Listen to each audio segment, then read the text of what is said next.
Le convirtieron a una de las arqueras, a la arquera del Sportivo Luqueño. Cuando aquí dio la orden la jueza del partido, ya está en marcha. Ya se juega el primer partido y viene la primera carga del equipo de Guaraní. No me digas que está el primero, no me digas que está el primero gol. ¡Gol de Guaraní! Que arranca de esta manera. Yo lo dejé en 9 segundos exactamente, ¿eh? 9 segundos de haber arrancado. Este ha de ser el gol más tempranero. El rebote queda en la cabecera del área. Va saliendo por allí Vázquez. Vuelve a perder la pelota. Insiste el cuadro aborigen. Otro más al arco. Gol.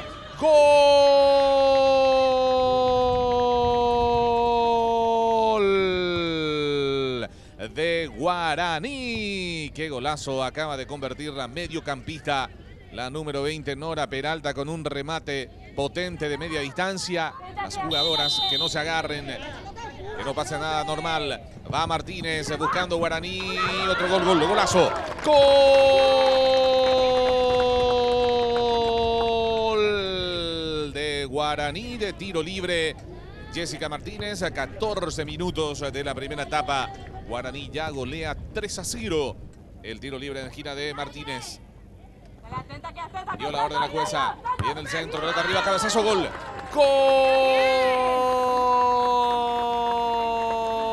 Gol de Guaraní. Tiro libre de esquina y un certero cabezazo allí debajo del arco. Nada que hacer para la portera. Llega para convertir la defensora Janina Servín, la número 15. Ya se reanuda el partido, avanza el cuadro aborigen con González. Deja un poco más adelante para que venga el centro. Pega en el travesaño, el rebote está, gol.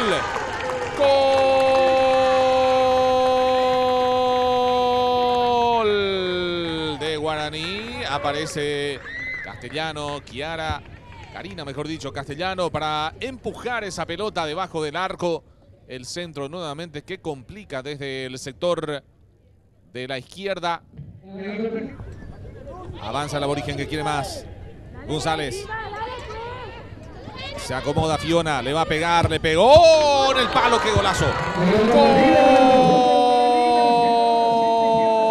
Gol de Guaraní, golazo de Fiona Saracho. Espectacular ese remate en el palo y luego en la esquinita se vuelve a introducir en el otro sector. Se viene el tiro libre. Delcy con el centro. Pelota arriba. Salió mal la arquera. El cabezazo, gol. Gol de Nacional Humaitá. Fiorella Leiva con golpe de cabeza. Empuja esa pelota. Luego de la mala salida allí entre la arquera y las defensoras que no pudieron despejar. Quedó golpeada una jugadora de Guaraní. Hay tiro libre para el equipo aborigen. Y en el centro de Larramendia contra el área, cabezazo, está, gol. Gol de Guaraní nuevamente. Karina Castellano con golpe de cabeza a los 84 minutos. Cuando la jueza marca el final del compromiso, final del partido. Aquí en el estadio Carfen, en el estadio de la APF en Ipané, victoria de Guaraní por 7 goles contra 1, Fede.